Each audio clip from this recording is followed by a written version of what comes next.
Hello students, कैसे हैं आप सब? होप सो तो अच्छा आप तैयारी चल रही होगी। हाँ जी, आइए आज मैं आप लोगों को इंटरनल रिकंस्ट्रक्शन का चैप्टर रिवीजन कराऊंगा, जिसे हम प्यार से आईआर बोलते हैं। आईआर बेसिकली एक ऐसी स्कीम है जिसमें कंपनी क्या करती है, अपनी फाइनेंशियल स्टेटमेंट को रीस्टेट करती है so that it may appear better. इस पर्पज के लिए कंपनी क्या करेगी, असेट को रिवैल्यू करेगी, लॉस को राइट ऑफ करेगी, लाइबिलिटी और शेयर कैपिटल को रीअसेस करेगी, रीस्टेट करेगी।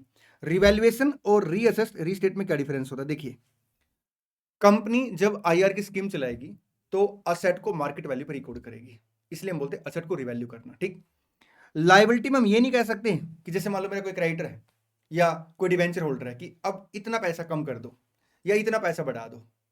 सर क्या होगा लाइबिलिटी में या शेयर कैपिटल के केस में ना, दोनों पार्टियां, कंपनी और जो डिवेंचर होल्डर है, लाइबिलिटी होल्डर है, आपका शेयर होल्डर है, उनके बीच में एक म्यूचुअल अंडरस्टैंडिंग बनती है, इसलिए हम बोलते हैं शेयर कैपिटल और लाइबिलिटी केस में रीअसेस्ड रीस्टेट। ठीक।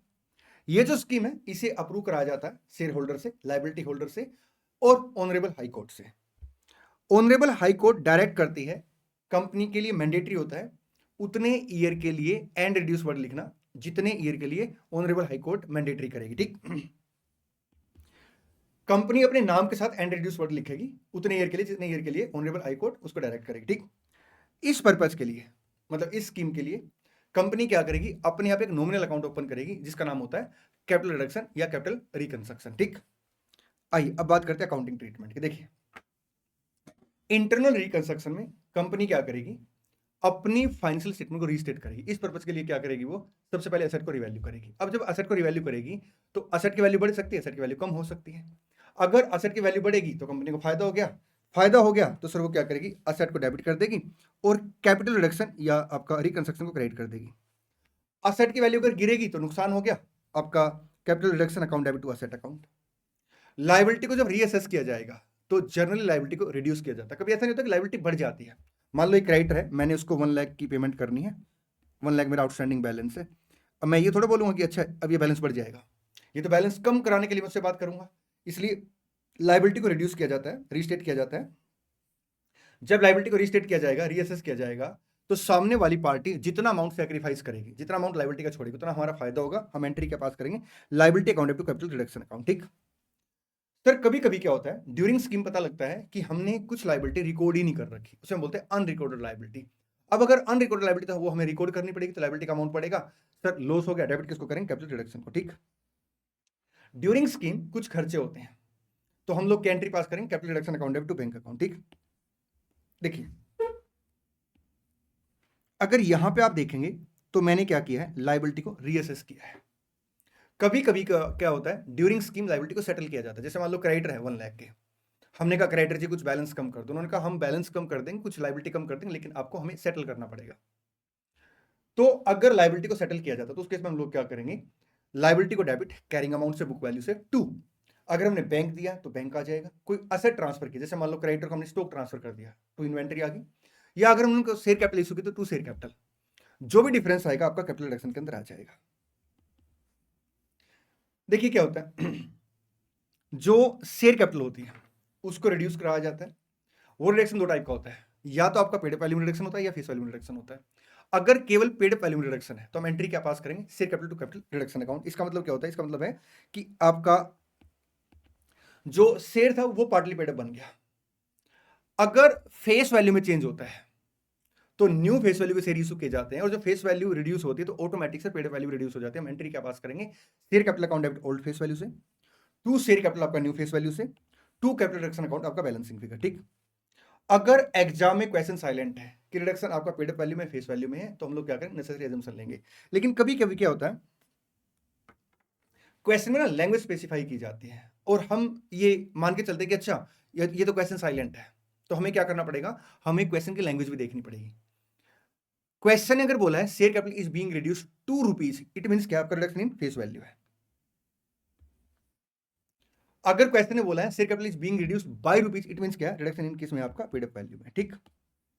देखिए, यहां मैंने बात की है शेयर कैपिटल में रिडक्शन की। अगर शेयर कैपिटल में रिडक्शन होता है तो जितना रिडक्शन होगा उतना अमाउंट कैपिटल रिडक्शन में चला जाएगा। ठीक। कभी कभी क्या होता है, एग्जिस्टिंग शेयर कैपिटल को सेटल किया जाता है। अगर शेयर कैपिटल को सेटल किया जाएगा तो हम लोग क्या करेंगे sir, share capital account debit existing to new share capital या new security to cash and bank, जो भी हमने सेटलमेंट में अमाउंट दिया, डिफरेंस आपका कहां जाएगा? कैपिटल रिडक्शन में। ठीक, बड़े ध्यान से मेरी बात सुनेंगे। कभी कभी क्या होता है, ड्यूरिंग स्कीम ना company new share capital issue करती है। अगर company new share capital issue करती है और इशू प्राइस आपका फेस वैल्यू से अलग है, तो डिफरेंस आपका डिस्काउंट या सिक्योरिटी प्रीमियम में जाएगा। प्लीज इस बात का ध्यान दें, अगर एग्जिस्टिंग शेयर कैपिटल को सेटल किया जाता है, डिफरेंस कैपिटल रिडक्शन में जाएगा।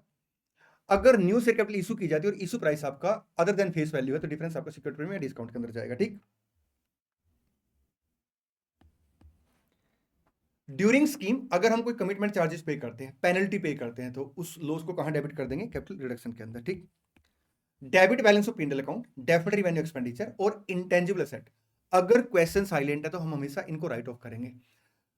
अगर मैं बात करूं इंटेंजिबल एसेट की, तो हम एक नोट लिख के आएंगे अगर क्वेश्चन साइलेंट है कि हमने अमाउंट को नील माना है। ठीक, वैल्यू को नील माना है।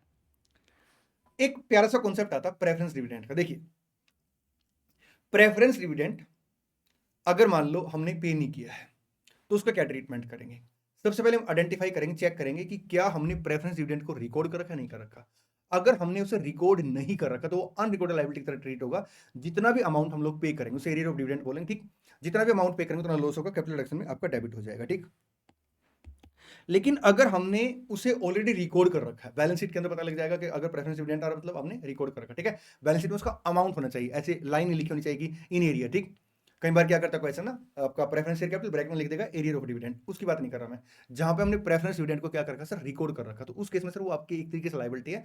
जितना अमाउंट आप रिड्यूस कराएंगे उतना फायदा होगा, कैपिटल रिडक्शन में चला जाएगा। ठीक, फिर से बता देता हूं, अगर एरिया ऑफ डिविडेंड है तो अनरिकॉर्डेड लायबिलिटी की तरह ट्रीट करेंगे। जो भी अमाउंट आपको पे करना है या शेयर कैपिटल वगैरह देनी है, तो डिफरेंस आपका मतलब जो भी अमाउंट आपने पे करना है, तो जितना भी आप अमाउंट पे करेंगे या शेयर कैपिटल देंगे, वो आपका लॉस है, कैपिटल रिडक्शन अकाउंट में उसके डेबिट कर देंगे। ठीक, अब एक क्वेश्चन उठता है कि जो कैपिटल रिडक्शन अकाउंट है उसका अगर बैलेंस है तो उसका क्या ट्रीटमेंट होगा? देखिए, कैपिटल रिडक्शन अकाउंट का जो बैलेंस है उसका क्या ट्रीटमेंट होगा, जनरली हमें क्वेश्चन बताता है।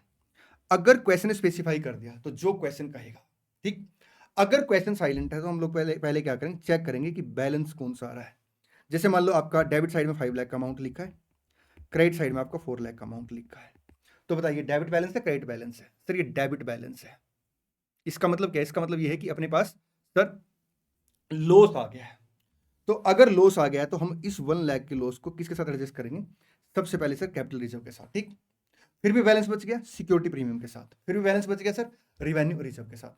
मान लो फिर भी बैलेंस बच गया, तो फिर उस केस में सर हम लोग क्या करेंगे, इसे गुडविल में ट्रांसफर कर देंगे। ये ओनली थ्योरेटिकल होता है, क्योंकि प्रैक्टिकल लाइफ में सर जनरली क्या होता है, शेयर कैपिटल में इसको एडजस्ट किया जाता है लास्ट में जाकर। ठीक, अगर क्रेडिट बैलेंस है इसका मतलब क्या है कि सर फायदा है।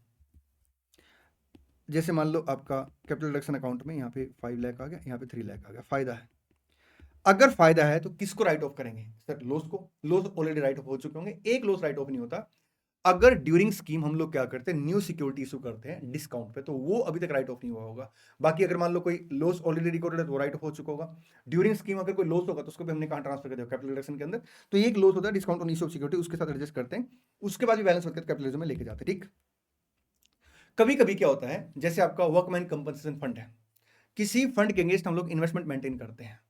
ठीक, अगर हम फंड को रिड्यूस करेंगे तो ऑटोमेटिकली हमें क्या करना पड़ेगा, इन्वेस्टमेंट को रिड्यूस करना पड़ेगा। तो जितना फंड रिड्यूस होता है उतनी बुक वैल्यू की इन्वेस्टमेंट हम क्या करते हैं, सेल करते हैं, और जो भी आपका सेल प्राइस और carrying amount of the investment का डिफरेंस है उसे हम कैपिटल रिडक्शन के अंदर लेके जाते हैं।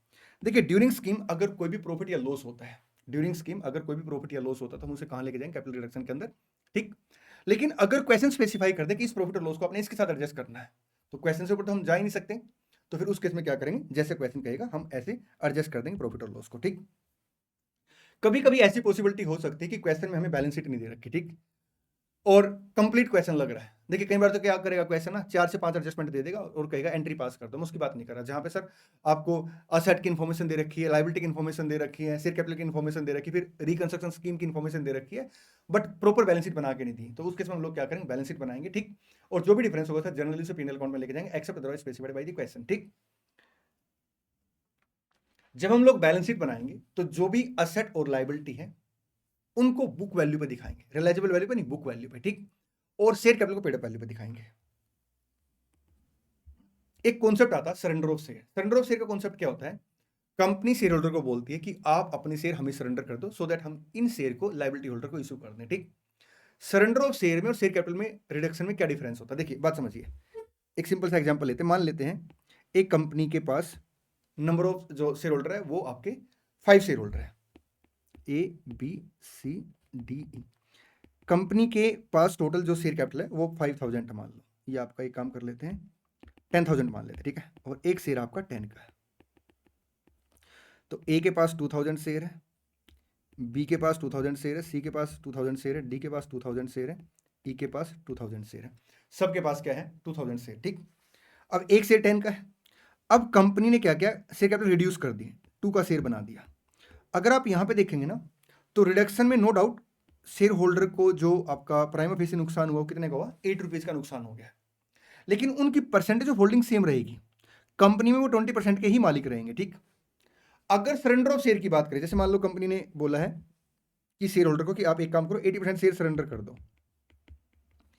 अब ये जो सरेंडर शेयर कराए गए हैं, कंपनी पहले क्या करेगी, इन्हें बेनामी बनाएगी, इन पे से शेयर होल्डर का नाम हटाएगी और फिर इनको लायबिलिटी होल्डर को इशू कर देगी, ठीक। तो जब इनको लायबिलिटी होल्डर को इशू किया जाएगा तो उस केस में क्या होगा, लायबिलिटी होल्डर भी शेयर होल्डर बन जाएंगे और इनकी परसेंटेज ऑफ होल्डिंग गिर जाएगी, ठीक। तो सरेंडर ऑफ शेयर का जो कॉन्सेप्ट है वो थोड़ा सा शेयर होल्डर के लिए नुकसानदायक होता है, लेकिन शेयर होल्डर के पास कोई ऑप्शन नहीं होता, क्योंकि अगर वो लायबिलिटी होल्डर को सेटिस्फाई नहीं करेंगे तो वो लिक्विडेशन के लिए चले जाएंगे और कंपनी का लिक्विडेशन हो जाएगा तो उन्हें कुछ मिलना ही नहीं। लेकिन अगर कंपनी चलेगी तो एक उम्मीद तो होती है उनके पास, इसलिए सरेंडर ऑफ शेयर के लिए भी कंपनी के शेयर होल्डर एग्री हो जाते हैं, ठीक। आइए बात करते हैं सरेंडर ऑफ शेयर की। देखिए सरेंडर ऑफ शेयर का मतलब क्या है, शेयर होल्डर क्या करेंगे, अपने शेयर को सरेंडर करेंगे और उनको कंपनी क्या करेगी, इशू कर देगी लायबिलिटी होल्डर को, ठीक। सरेंडर ऑफ शेयर में बेसिकली क्या होता है, शेयर वापस दे दिए जाते हैं और उन्हें फिर लायबिलिटी होल्डर को इशू किया जाता है, जिसकी वजह से परसेंटेज ऑफ होल्डिंग चेंज हो जाती है, ठीक। शेयर सरेंडर की एंट्री क्या बनेगी, आपका share capital account to share surrender. कई बार क्या होता है, कंपनी के पास ना दोनों टाइप के शेयर होते हैं, इक्विटी शेयर, प्रेफरेंस शेयर, और दोनों सरेंडर होते हैं। अगर इक्विटी शेयर सरेंडर होंगे तो हम एंट्री क्या पास करेंगे, equity share capital to equity share surrender. अगर प्रेफरेंस शेयर सरेंडर होंगे तो हम एंट्री क्या पास करेंगे, preference share capital to preference share surrender. कभी कभी ऐसा भी हो सकता है कि जो लायबिलिटी होल्डर है ना वो प्रेफरेंस शेयर की डिमांड कर लेते हैं, लेकिन कंपनी के पास इक्विटी शेयर सरेंडर होते हैं, तो वो फिर क्या करती है, इक्विटी शेयर सरेंडर को प्रेफरेंस शेयर सरेंडर में कन्वर्ट करती है, ठीक। अब सरेंडर जो शेयर है वो कंपनी के पास आ गई, कंपनी से क्या करेगी, लायबिलिटी होल्डर को इशू करेगी। अब यहाँ पे ना दो अलग अलग घटनाएं घटती हैं, एक लायबिलिटी रिड्यूस होती है और एक सरेंडर शेयर इशू होते हैं। ये दोनों घटनाएं अलग हैं, इन दोनों का कोई लेना देना नहीं। हाँ ये हो सकता है कि ये एक ट्रांजैक्शन दूसरे ट्रांजैक्शन के ऊपर डिपेंडेंट हो, जैसे क्वेश्चन ने स्पेसिफाई कर दिया कि लायबिलिटी होल्डर लायबिलिटी रिड्यूस करेंगे तो सरेंडर शेयर हम उन्हें देंगे, ठीक, लेकिन दोनों घटनाएं अलग है। शेयर सरेंडर को रीइशू किया जाएगा, share surrender to share capital आ गया। लायबिलिटी को रिड्यूस किया जाएगा तो एंट्री क्या बनेगी, liability account to capital reduction account, ठीक। अगर मान लो शेयर सरेंडर जो है वो हमने रीइशू नहीं किया तो उन्हें हम क्या करते हैं, कैंसिल करते हैं, एंट्री पास करेंगे share surrender account to capital reduction account, ठीक।